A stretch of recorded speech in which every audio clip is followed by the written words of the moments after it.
Good morning everybody, hope everybody's fitting well from the Ruthless Fitness office. But I'm just going to do a video today on a maximum security prison and what my time was like whilst I was in there.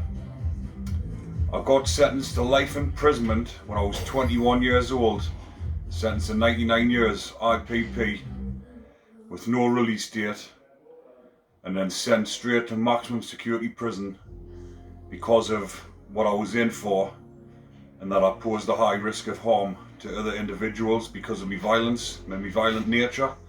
So I was sent to HMP Franklin, which was, like I say, a high security prison. There's only 5 of them in the country, dispersals, which are high security cat here, double cat here, full of the worst type of people you can get. But yeah, I got sent over there when I was 21 years old. And people saying to us, were you shitting yourself, were you phased? And to be honest with you, I wasn't phased one bit. Because of the lifestyle I was leading and the mindset I was in, from the age of 7 I always wanted to go to prison because of the way I was brought up and the environment that I was in. Not blaming anybody else, but that's just the way my life was and the way my life was going. So going to jail didn't really faze me. I wasn't asked, I wasn't bothered about it. I wanted to go there, and then even better, I'm getting sent to maximum security prison in Durham. I'm from County Durham, so it was from my home area. So the first day I was there, I landed on the wing, and straight away I just started getting on with people from the local area. But the place is full of the most notorious gangsters throughout the country. Some of the people that were in there, I mean, some of them were the best lads I've ever met. Even though they're dangerous, proper gangsters in for murder, got on mint with them, got on really well, and formed a few good friendships whilst I was in there. But them prisons compared to the other prisons is a total different kettle of fish.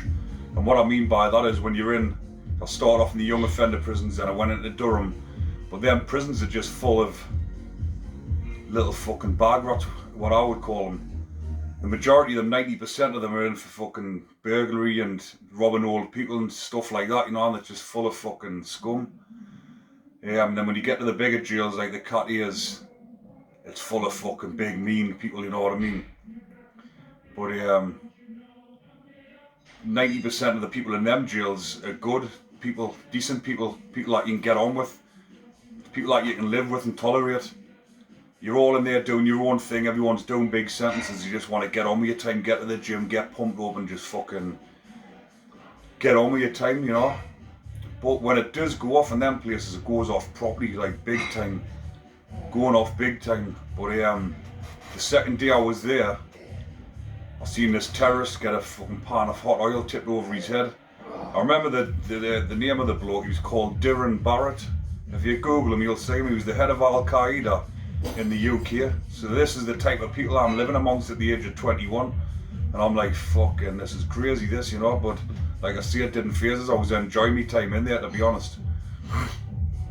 So this Darren Barrett was doing a 40-year life sentence, no possibility of parole for at least 40 years.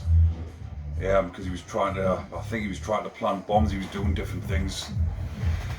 So I was in the kitchen with me mate. My pal's cooking a steak for us, because obviously a bit of a welcome meal. Here's a steak, lad, get that whacked on. So he's cooking away, fucking spicing this here, putting a bit of seasoning on the steak for us. And then I just looked over and I seen this pan of hot oil bubbling away in the corner, because in them jails you can cook your own food. There's a big kitchen, you've got about 3 cookers in. Everyone's in there, fucking everyone prepping the food, different things. And I just seen this oil bubbling away in the pan and I thought something's going on here. And I just seen this lad come walking in, just walk in, pick the pan up, walk up behind him, the terrorist sitting, we standing in the sink, washing his hair, washing his pans. Just went like that, tipped it over the back of his head, all down here. Just seen his hair and his skin just peeling off, dripping down his back. And I looked at me mate and I was like, fucking hell, oh, let's get out the kitchen. So we walked out the kitchen, the terrorist and this other black lad, 2 of them went after the other lad. Yeah, followed him in the pad and had a bit of an altercation. Then the wing got locked down. Everyone was on lockdown. And then when we got let back out our pads, the tension was just unreal. Fucking. Because what it was in there, a lot of the lads from, most of the lads from up this way, from the northeast that were in Franklin, all white lads, and then down south, you've got all of the black lads from down south, and like the majority of them are Muslims. So you've got this tension on the wing, it's where you've got all the white lads and you've got all the Muslims, and it's like fucking hell. Even though you're not involved with anything and you had nothing to do with it, you're thinking to yourself, because you were from up this way, are we going to be targeted? Are we going to be next? And the fucking, some of these big black lads from down south were fucking big muscly fuckers, you know. They were good lads as well, some of them, you know what I mean. Most of them were decent lads, but obviously nothing. The lads I was having it with, we had nothing to do with it, you know. So we just kept back and just fucking watched it all play out and see what happened. But over the next couple of weeks there was a few more incidents. One of the Geordie lads, Mala he was called, he was sitting at the table having a bit of scran. There was a few of them sitting around the table, and this other terrorist, he was doing a similar sentence, 30-year tariff I think it was. He was friends with Darren Barrett. He was the only terrorist left on the wing at the time, and he was fucking feeling vulnerable, thinking he was going to be the next one. So he went in the kitchen, come out with a pan of hot oil, just went up behind Mala, bang, tipped it over his head when he's sitting eating his beans and chips, and his head just fucking blew up like a watermelon, went massive. His face, it was just fucking, he was screaming and his face just blew up. Yeah, that terrorist done that just to get off the wing, so he got his wish, he got escorted off the wing. Mala got fucking escorted off to hospital. And that was the type of things that was going on there at the time, like really intense fucking violence. A couple of other incidents, I seen this one lad, he got in there at the time, some of the lads had spikes like that, long big metal spike, that sharpened it up down the wood shop. So you've got people walking around with spikes like that, you know what I mean?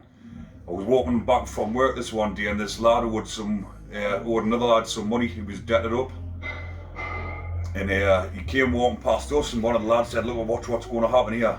So we're walking up the walkway. Bear in mind, this walkway is just like a big tunnel with big metal fences all the way up, barbed wire on the top. So he's come running up behind him, just running up, jogging past as if he's just jogging back to the wing, just went bang, stuck it straight in his neck there. Big spike went all the way in his neck, and then he just pulled it out and just carried on running past. The lad's like that thing, what the fuck, blood squirting out of his neck. And that was because he owed money and he didn't pay it. If you owe money in them places and you're not paying it, like some of the people that owed the money, they were nobodies anyway. If you're not gonna pay it, you're gonna get fucking done in. So I couldn't understand why they were doing it, because I thought, if you're not paying your debt, at least go and explain to the lads or whatever, or go and tell them the situation. Try and get yourself out of it instead of digging yourself a deeper hole. Anyways, that's what happened to him. Another situation, a lad called Sharpie from down there, was he Wakefield, I think it was, down Yorkshire. His dad's called Paul Sykes. He's well known. If you have a look on Google, even both of them, there's documentaries on both of them. Paul Sykes was a boyo back in the day. Yeah, he could have been a professional boxer, he was that fucking good. He was well known in the Katia system. But his son tried to follow in his footsteps, wanted to be like his dad. He had a tattoo on his arm saying, "Sharp by name, Sykes by nature." Yeah, so he was about, I think he was 23 at the time. He's a couple of years older than me. He's 23 stone, big muckly fucker. But he was walking around the wing like this, thinking he's the big man. And he's just taxing people. He's gone around taxing all the people that were selling drugs, mainly in there at the time it was smack. So he's gone around taking smack off the lads that were selling it, or he was getting it off them and not paying it. So what happened is some smackhead from London, little ginger kid, I remember him, I can't remember his name. He had an altercation with him, had a bit of a rick with him, so he's got himself fucking full of smack this day and decided he's gonna take some revenge on him. So I actually seen this one happen. He had a coffee jar, smashed the bottom of it, filled it full of chili powder. Then he's come up behind Sharpie. Sharpie's standing on the doorway like that, talking to someone in the pad. He's come up behind him, rammed the coffee jar in his neck, twisted it, and the chili powders went all over. And he's just took off running down the wing, just legged it down the wing. But Sharpie, giving his dues, just went, turned round, and just fucking went bowling after him down the wing like a lunatic. The other kid, the ginger lads, came running down the land and ran in the broom cupboard and shut the door. Sharpie's come bowling down, but all the screws have stood in the doorway and wouldn't let him in. But then Sharpie's getting escorted off the wing, off the screws, and everyone's just come over the pads, everyone's on the landings clapping, boo, go on, get off the wing. Because nobody liked him because he was a bully, the way he went on, you know. So he didn't come back on the wing after that. The other lad got shipped off down the country somewhere, he got and then Sharpie got put down the seg, and he got moved as well.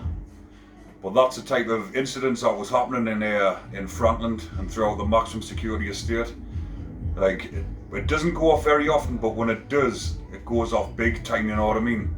And the tension on the wing is like, you're walking around and you think, fucking hell, because you could be next, anyone could be, you know what I mean? But when you're getting done there, you're getting done properly. It's not like in Durham or the other jails where something, say enough, you do see slashings and all that, but these people don't go to the length of slashing you in these places. They're trying to kill you, you know what I mean? You're gonna get it in your neck, everywhere, arteries, fucking throat cut. You're not gonna get a little cut, you're gonna get a big cut, you know what I mean? I've seen a few more naughty incidents in there where someone nearly got killed. But apart from that, my time in the maximum security, I actually enjoyed my time in Frankland. Because I got on with my time, I got my head in the right place where I wanted it to be, because my head was still mashed. I was still feeling violent every time, because we were drinking hooch and that in Frankland. We used to have a few sessions, and every time that I had a drink, had a bit of a session, I had some hooch, I just started feeling violent again. I'm looking around the wing looking for people, and like, it wasn't good. I was still, like I say, I was still young at the time. My mind was still immature. Even though I was mature for my age, my thoughts were still immature, as in like fucking violence and wanting to prove myself. I had nothing to prove, you know, but when you're that age, you feel as if you've got something to prove. I'd already proved myself by being in there. Like the violence that I committed, you know what I mean? Attacking someone with a machete and nearly chopping their arm off, like, because I was in that mindset outside of prison, wanting to prove myself. I'm now in prison in the cat years, in amongst the big boys, and like in my head I'm wanting to prove myself again, and like I did eventually sort myself out whilst I was in there, but that's just another phase I was going through when I got myself sorted out, like I say. But what else in the maximum security? I got myself really fit and strong in there. That's where I was getting good advice from the other lads that have been in for years. Like I say, I was just a young pup in there compared to the other lads. Some of them had been in 10, 15 years training, so I was getting training ideas off them. Got myself fit as fuck and strong, really strong. And that's where it started in there for me, really.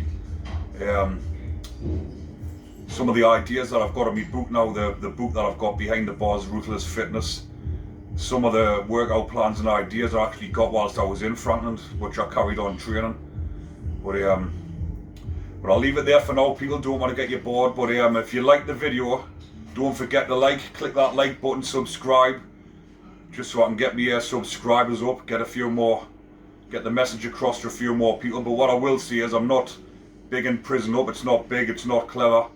I don't want to go back to that place. But for the youngers, if there's any youngsters watching this, don't think that I'm bragging about prison the way I'm talking about, because I'm not. Prison is an absolute shithole. It's not a nice place. You wouldn't want to go there, so don't be thinking it's big and clever. But till the next time, take care.